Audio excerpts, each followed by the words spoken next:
So I think it's about time that we get started. So, welcome to the submission writing workshop on the duty of care bill. My name is Bronwyn, and I'm the community campaigner at the Kansas Far North Environment Center. And I'm also joined here with John from Parents for Climate CANS. Yes, I'm John Shute and a member of the local CANS branch of, we're now called Parents for Climate. We simplified our name down, and we've got a small but passionate group up here.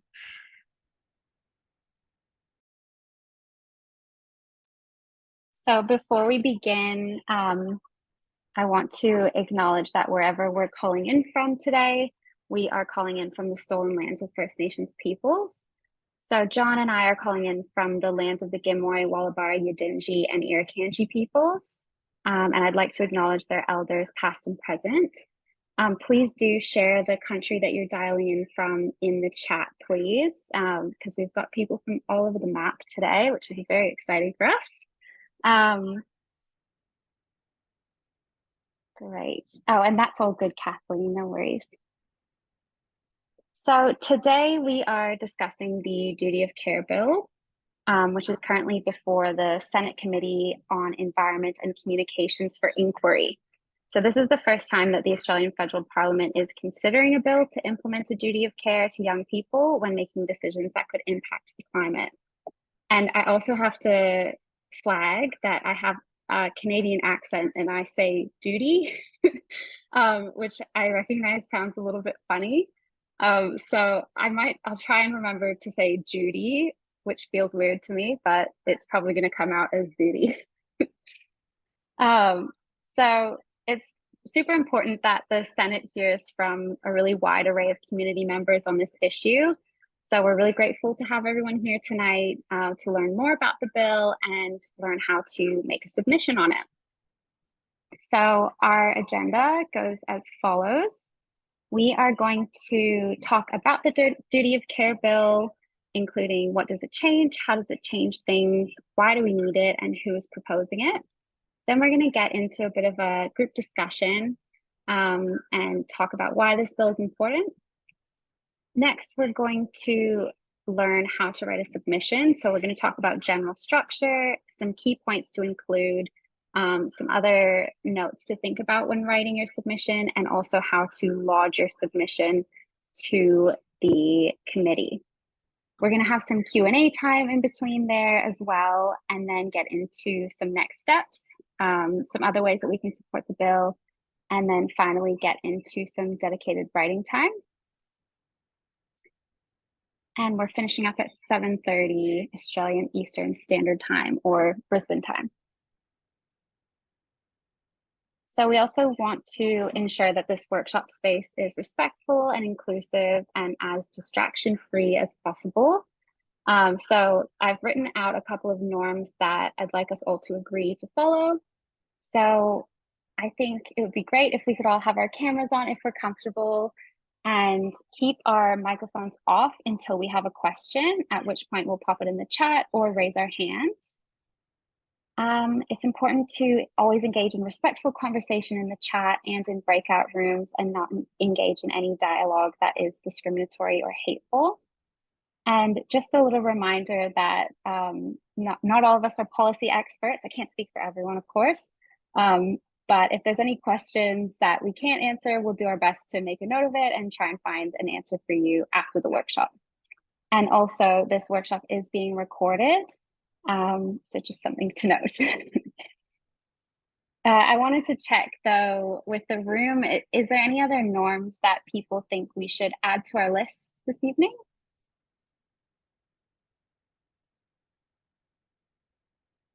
I'm seeing no's on cameras. Great. All right. So I'm really, really pleased that we actually have a member from the Duty of Care team with us tonight, Jess. So Jess is one of the 4 young people that's working to legislate the Duty of Care bill.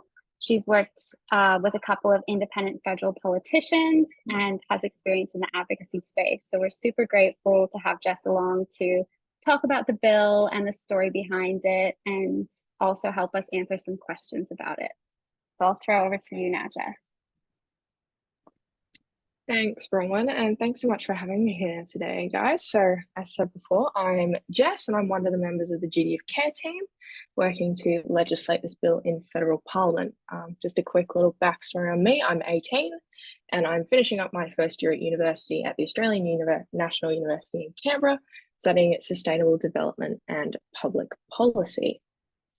So let's jump into the bill, why we're all here. So what would it actually achieve if it were to be legislated? At the moment, the federal government doesn't have any specific obligation to take into account the impacts of the climate crisis on children's well-being, either now or in the future. So this bill seeks to change this by ensuring decisions that are likely to result in substantial greenhouse gases cannot be made without consideration to the impact they're going to have on the health and well-being of Australian children and future generations. So in layman's terms, it would explicitly prevent the Australian federal government from making decisions which would actively fuel the climate crisis due to the impacts these decisions would have on the health and well-being of Australian children. And some of these decisions that it would affect are the exploration and extraction of coal and gas projects, probably the two major decisions we're thinking about. So in reality, this bill is going to achieve this by amending the Climate Change Act of 2022. This is an act brought in last year, and it's going to add 2 statutory duties which are legally binding. So the first duty states that Parliament must consider that the likely impact of emissions resulting from a decision and how this is going to affect the health and well-being of Australian children. And the second duty states that the decision maker is therefore prevented from making these decisions where the resulting greenhouse gases are likely to pose a material risk to children and future generations. So these decisions are going to apply to a number of different acts. So by amending the Climate Change Act, it's going to have a knock-on effect. So the Advanced Infrastructure Act, and a number of others, but probably the main one we're thinking about is the Environmental Protection and Biodiversity Conservation Act. This is the biggest act, and it's really the centerpiece of Australia's environmental legislation. And so within the Duty of Care Bill, there's a threshold that's going to be legislated, and it's a measurement of the impact of decisions that will have. So if a decision is likely to exceed over 100,000 tonnes of greenhouse gas emission, it will therefore mean that project is illegal to take place. The government cannot approve any decisions that will exceed that number. And then just up on the screen, there's all the acts that this will amend. So move on, we'll have a look at some examples which will be affected by the Duty of Care Act. So some projects which will be illegal under the Act are large fossil fuel developments which are currently being made under the Environmental Protection and Biodiversity and Conservation Act. So these are projects like the Whitehaven Coal Mine Extension, which have just been approved in Narrabeen, New South Wales, or other offshore oil and gas extraction, just like the ones going on in the Scarborough gas fields of WA. These acts will be prevented, which will drastically reduce Australia's greenhouse gas emissions, working to reduce our kind of contribution to the climate crisis that's going on in the world at the moment. Anyway, so this bill came to be from the court case of Sharma v. the Environment Minister. I'm not sure how many of you guys are aware of the case, but in 2021, 8 Aussie kids took Susan Ley, who was the Federal Environment Minister at the time, to court saying that she'd breached her duty of care to Australia's young people due to all the coal and gas mines that she'd been approving in her term. So while these kids were successful in the first instance, Susan Ley did appeal and the verdict was overturned, with the Chief Justice stating that a duty of care needed to be legislated through the Parliament rather than established through the court system. So that brings us to today. At the start of 2023, the lead litigant, who is Anjali Sharma, moved to the ACT to start studying at ANU, and she approached the independent ACT Senator David Pocock, and they both joined forces to work together along with 3 other people, which includes me, to pass this bill through Parliament. So currently the bill has been introduced to the Senate, I think Bronwyn said before, and it's up for inquiry under the Committee of Environment and Communications. And this is where you guys come in. When you make submissions, this committee is legally required to read every single submission that is submitted. So when you have your say and you have your did I drop out there? Is something oh good? No, sorry, carry on. Just the Wi-Fi being buggy on my end. So when you submit a submission, they have to legally read what you've got to say, and it shows the committee that the Australian public is really behind the idea that we're putting forward here. And when it comes from, every state in Australia, every territory, large range of ages, people, cultures, it really shows that we have Australia behind us, and that's where you guys come in. So I'll hand over to Bronwyn, who's going to have a bit of a chat about the process of making a submission.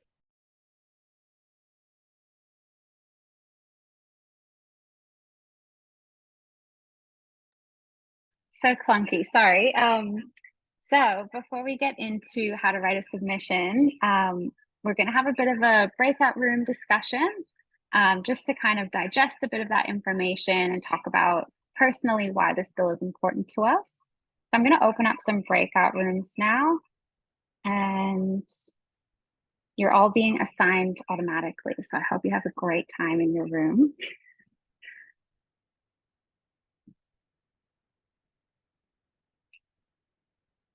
There we go.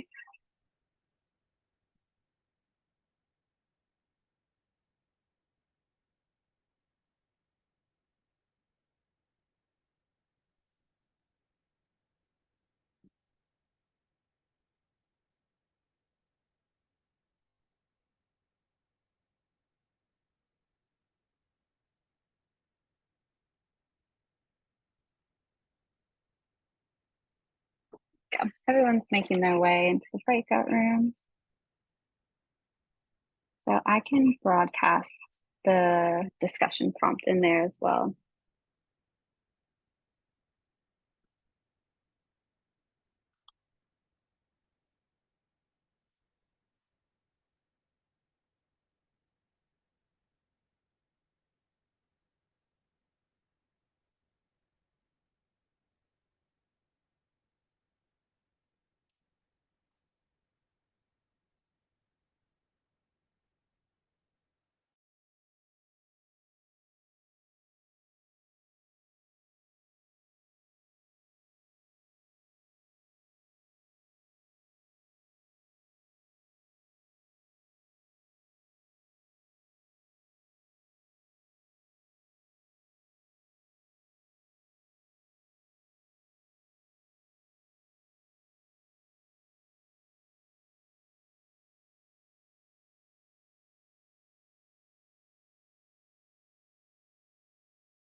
Mm. Thought And I'd when just it- pop in and see how everyone's going. It looks like you're all having a nice chat, so I might go check on the other rooms. Okay. And when Ian talks about being quite small, he means in the 1940s. So, yeah.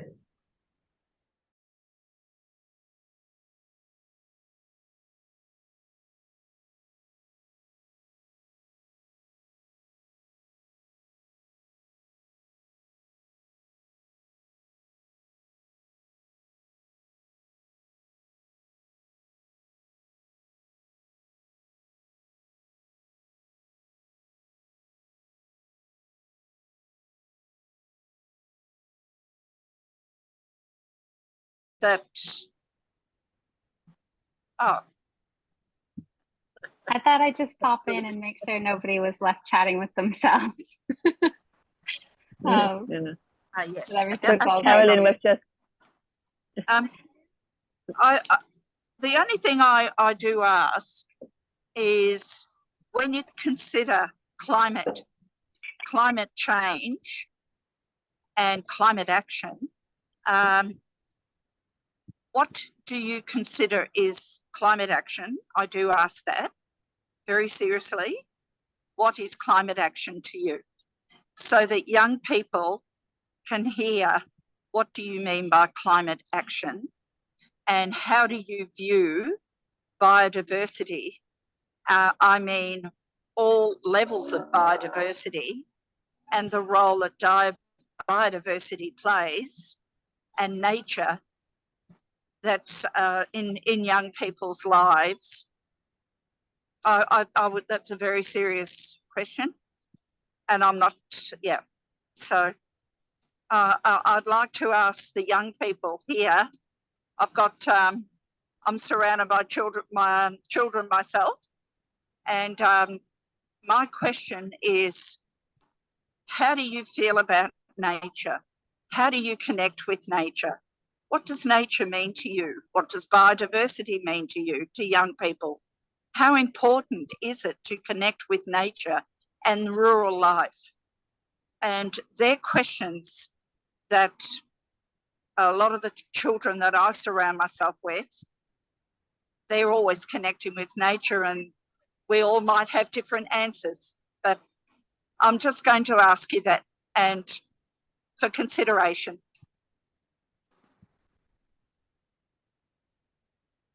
Did you hear? Yeah. We can hear you, Carolyn. Were you asking us here, or was it more of a hypothetical question? I'm asking it of you for young people and for putting any bill through.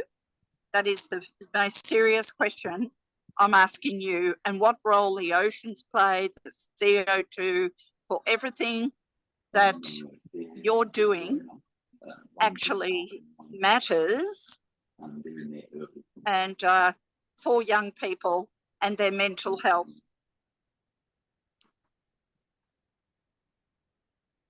Did anybody have any thoughts on? Because I'm not young, so I don't answer.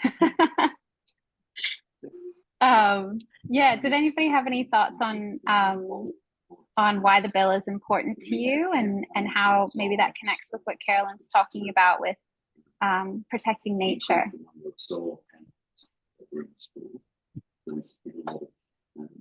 You can go ahead if you want, Avril, but no pressure. That's okay. Well, I think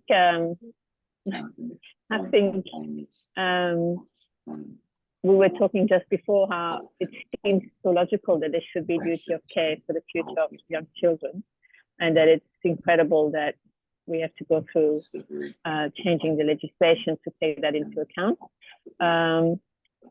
And for me, yeah, like, you know, my children might not have children because the future is so uncertain. So this bill would make a difference, and especially if it happens in many countries. Do we know if is there examples in other countries where there are such bills? That's a good question, Corinne. Jess might know. I'm not aware whether there are or aren't, but Jess might know. So we'll get into some Q&A when we get back into the main room. I think that would be a good question for Jess. So we're gonna close up the breakout rooms, excuse me, in about a minute. So I'm gonna go out and check on the other rooms. Okay.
So everyone's gonna trickle back in about 30 seconds.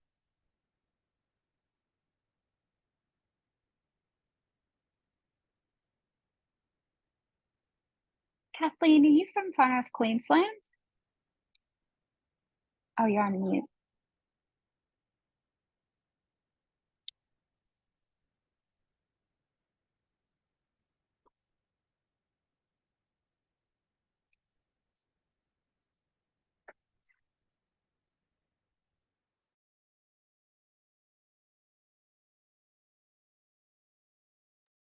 Can't quite hear you, Kathleen. Sorry. I think you're on mute. Sorry. There we go. And I am a member of CAFNIC. That's right. I thought I a very recognized your active name. member of Bats and Tree Society of Cairns. Ah, that's why we don't cross paths as much. You must cross paths with Lucy and now Monique coming into the community organizer role. Lucy, yes. Monique, I Yeah. don't really know yet. Yes. Are you planning to come to the roundtable, Kathleen? Unfortunately, I'm caring for baby bats for the moment, so I can't do those That's full-day very understandable. No worries. Okay, I think we've got everyone back in the room. Hi, Ingrid. Okay, I'll just double check and make sure nobody's left behind.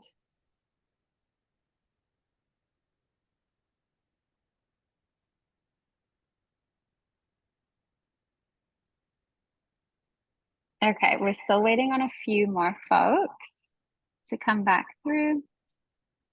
And they get 52 seconds. Did anybody have any thoughts that you'd like to share from that discussion?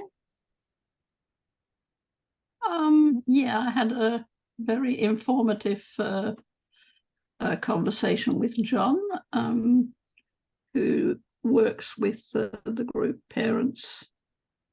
Can't remember the full name now. Parents, anyway, involved in, supporting children and want to put the duty of care bill through Parliament, and I feel very invested in that because I won't live long enough to see the full consequences of climate change, but my children will, and my grandchildren certainly will. So they're the most likely to be impacted. And of course, the decisions are made by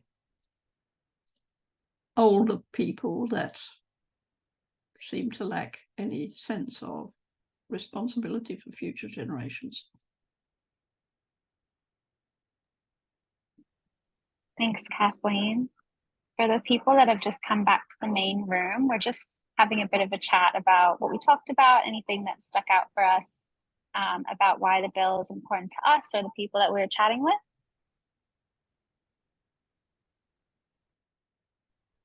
I had a question about knowing if there were other countries that had duty of care bills. So yeah, that'd be good to find out. We'll throw across. I can answer. Sorry. I was going to say we can throw across to Jess to have a go at that, but other people might have answers too. I researched the duty of care bill probably 15, 20 years ago, after a tragic incident where my godson was murdered, and helped start the One Punch Kill Can Kill campaign. And that was as a result of a young woman in America who was murdered, and everybody witnessed it, and everyone failed to report it, render assistance, and they all made pretty lame excuses for not assisting when the crime was occurring. And so when that happened, the barrister at the time basically said that we've lost our humanity, and he never thought he'd see the day when we had to introduce something called a duty of care to remind people to maintain our humanity. And so that extended into other countries. So it was created and I believe her name, it was a long time ago and I was in grief myself, so I believe her name was Gwenadive.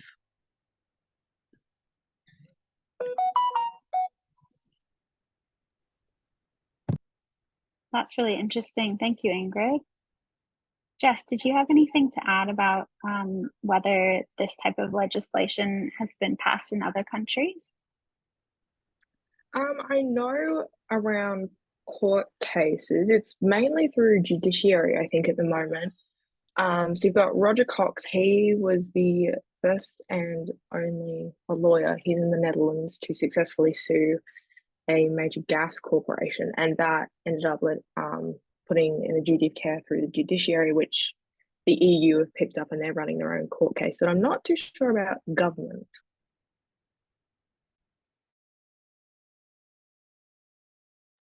That's all good. Maybe it's the first for us. Did anybody have any other thoughts that you'd like to share from your discussions, or any other questions?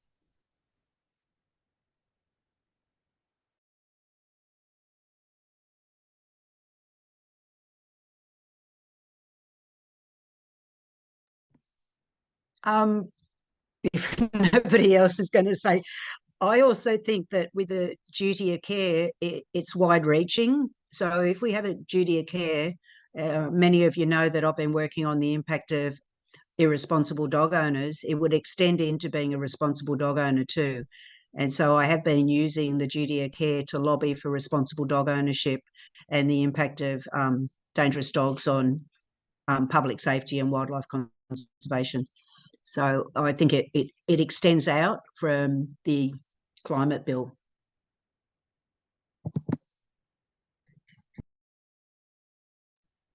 Thanks, Ingrid.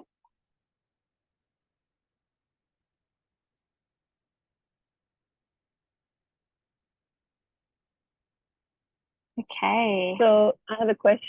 Can I ask a question on that? Yeah. Go ahead, Corinne. So just so the duty of care bill that we are talking about right now, is that as Ingrid suggests, a general one that would encompass everything, or is it a relatively limited, targeted one? Yeah. I'll answer that. So it is targeted. It tackles specific areas of different laws that are involved in decision making about approving new mines, and it has a sort of a trigger that if it's big enough, automatically a range of different ministers have to consider the duty of care. So it takes that principle that Ingrid was talking about and very specifically makes it about new coal and gas projects.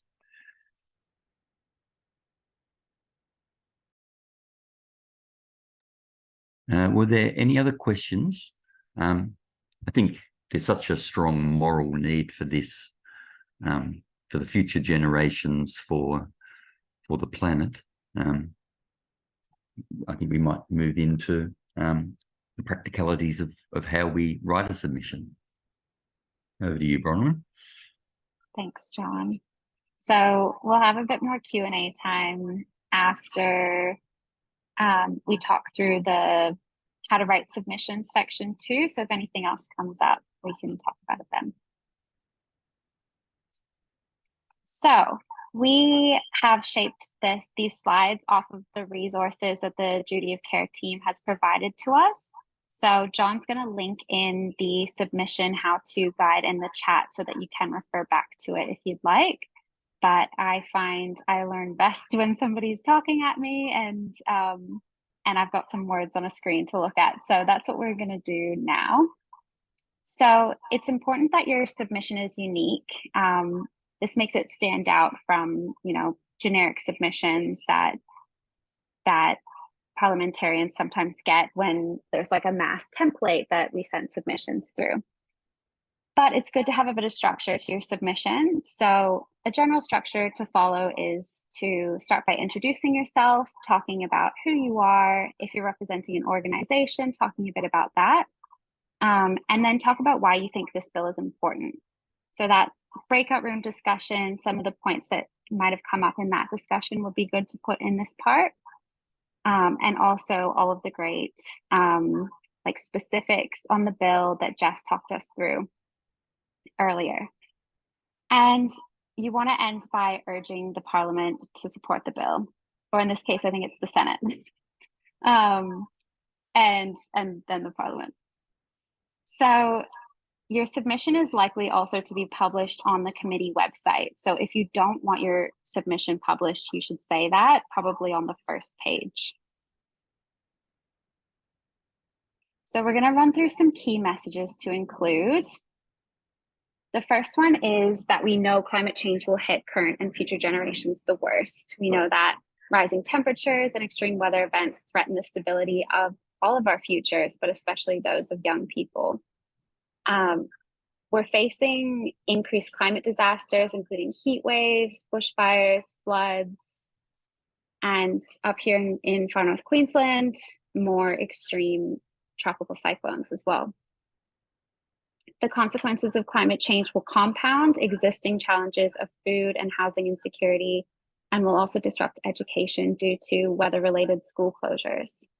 So climate change has some really broadly reaching impacts that are exacerbating other issues that young people already face today, like the housing crisis and the cost of living crisis. The second one is that the government has a responsibility to avert the worst impacts of climate change and to stop approving new coal and gas developments. Australia is the third largest exporter of fossil fuels and is still continuing to open new fossil fuel projects despite all of the evidence and advice from scientists and people working in the global climate space. And by continuing to open these fossil fuel projects, the government is opening the floodgates to the climate crisis.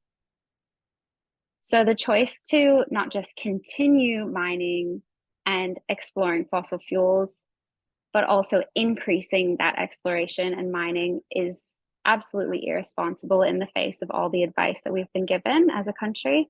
And that will contribute to incremental warming, which causes increasing climate harm.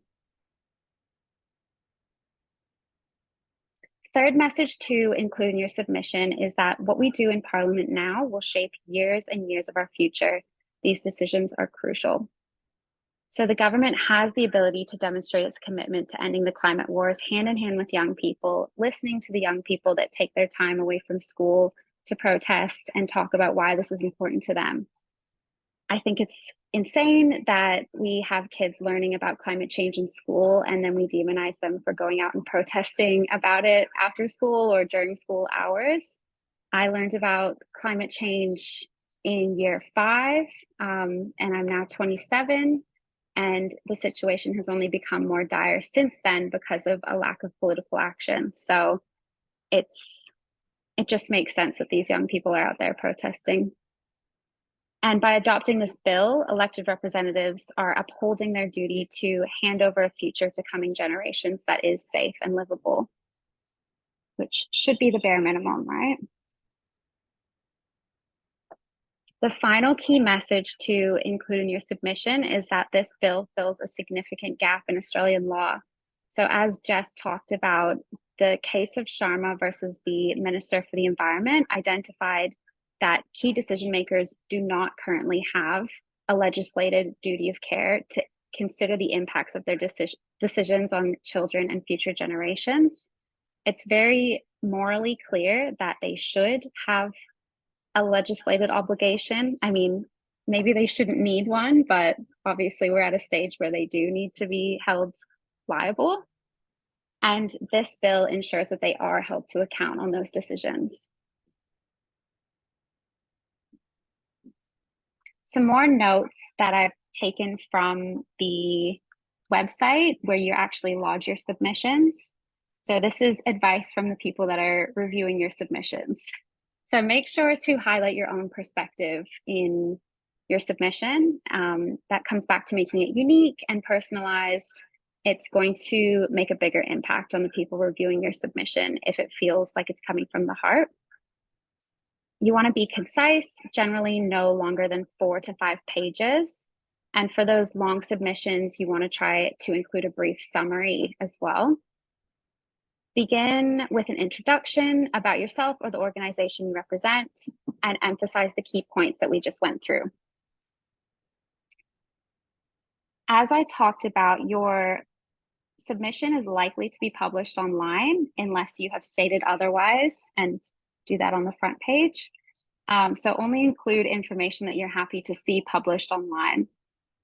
It's good to include your return address and contact details, but not in the main part of the submission.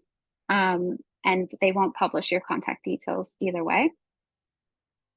And if your submission criticizes another person, such as making accusations of corruption or lying, then the committee may send your comment to the person so that they can reply, and they may also publish your submission or your comment about the person and their response online as well. So just some things to note. Definitely want to inject passion into your submission, but maybe not all the things that you're feeling, if you know what I mean. So finally, when your submission is complete, there's 2 ways you can lodge it. So you can upload your submission at the Australian Parliament House website, which John's also going to link in the chat, or you can email it to the email address that's on the screen there. And if you have any trouble making your submission, if you have any questions or you want to talk about the inquiry with the committee, then you can contact them using the details on the screen there.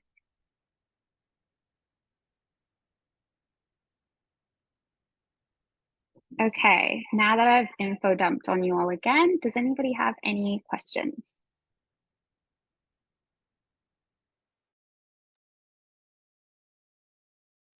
And the links to that how-to guide that the slides were based on is in the chat there. What's the submission date? Like, when's it due by? That is such a good question, Avril, and I definitely should have had that on the slide. So thank you for catching that. I think the submission due date is the 23rd. Yes, it's the 23rd. Of November. November, okay.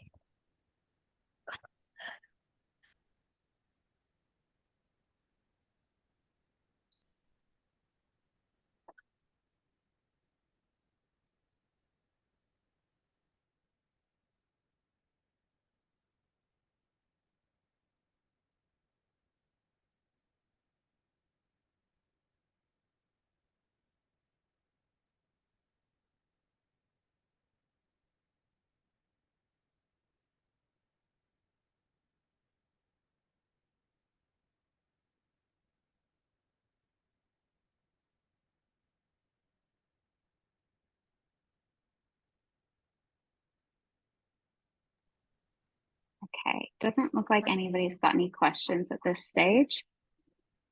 So we're going really well for time. So next we're going to talk through a couple of next steps and other ways that we can support the bill. So it's really important to tell your friends and family about the bill and how they can make a submission, and especially the young people in your life. It's really important that the committee hears from young people on this issue because it is directly affecting them. So we'll share the slides and the recording with you after tonight, and you can share that with other people. Everything that you need to learn about the bill and write a submission can be found at the CAFNEC website. So John's going to pop that in the chat too, and you feel free to share that with other people who might want to write a submission but weren't able to come tonight. There's also youth Writeshops being run by the Duty of Care team, and I think there's one more scheduled at the link at adutyofcare.davidpocock.com.au, and John's going to pop that in the chat too. Thank you, John. And finally, there is a petition, it's Parents for Climate now. It used to be Australian Parents for Climate Action, but it's Parents for Climate now. They've got a petition to enshrine a duty of care, which is a big support to the bill as well. So please sign that petition too.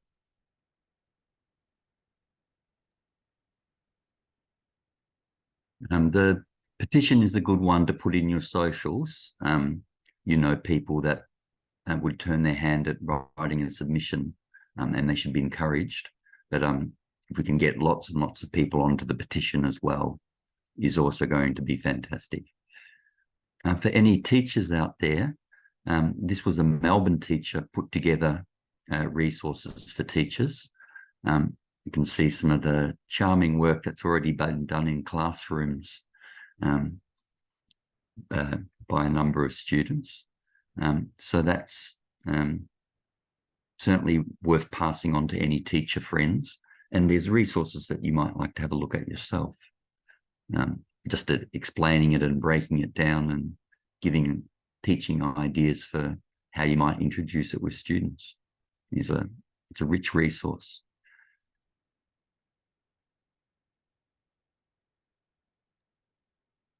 I just really love these drawings.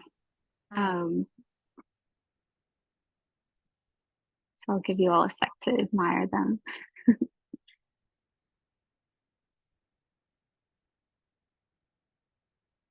I'm trying to figure out whether the one on the left says fancy politicians or whether that means something else, but I hope that it's fancy because that's hilarious.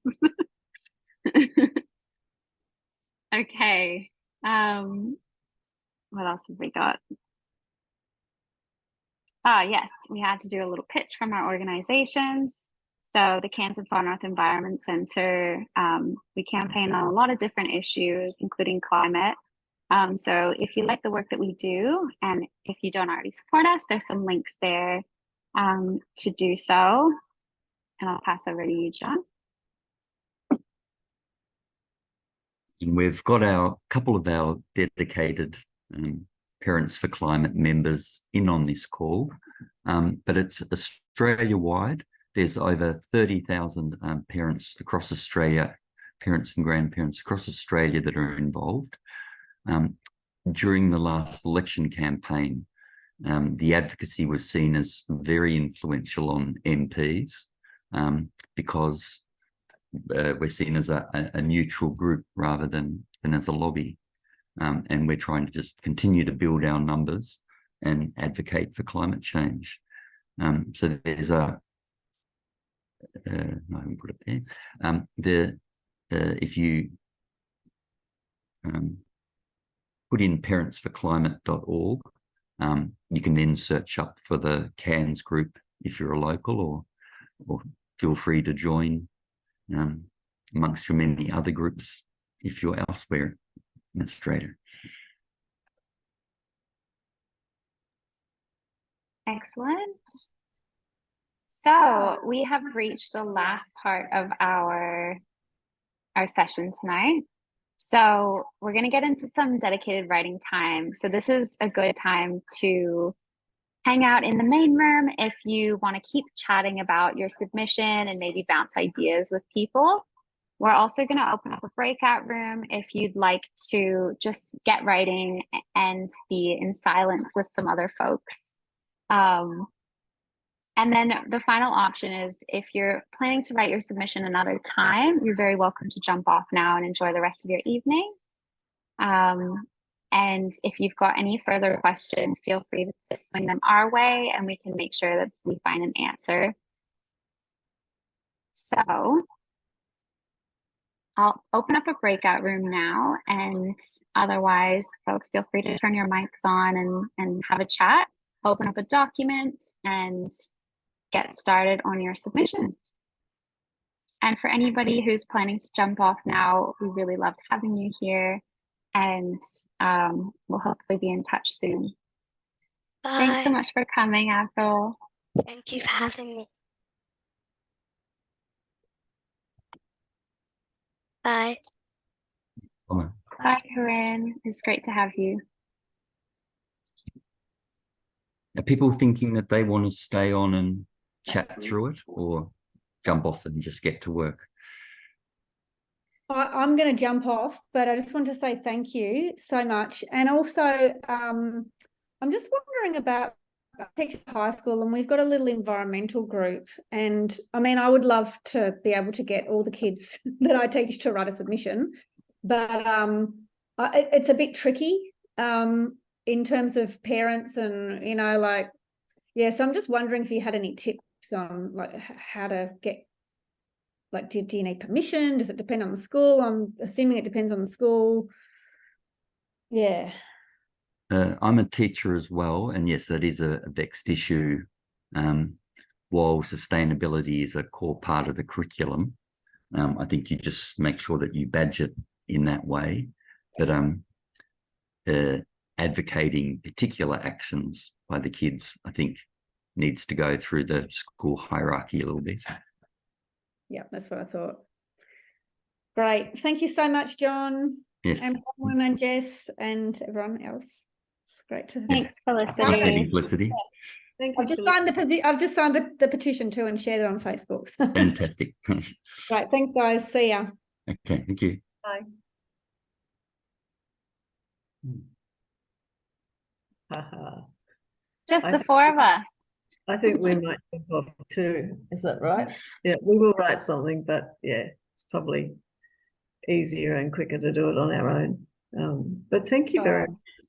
I think it's probably prompted us to do something and find a bit of direction again, which I think waxes and wanes, especially.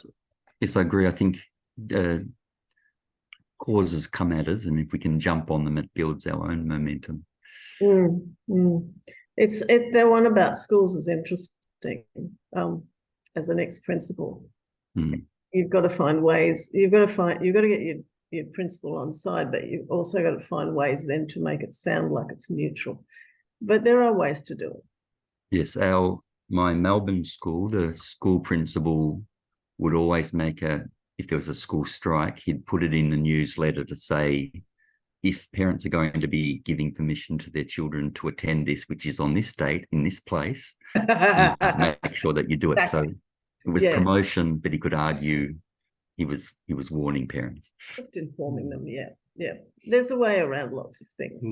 You know, if you give kids choices and say, oh, well, you could do this, but you don't actually make them do it, then they've chosen. But yeah, it's tricky. Yes. Anyway, thank you very much for all the effort you've put into this, and I hope some good submissions come out of it. Yes. Thanks. Ron's a wonderful organizer. Thanks always for your support, Anne. All right. Cheers. Okay, see you. Bye. All right.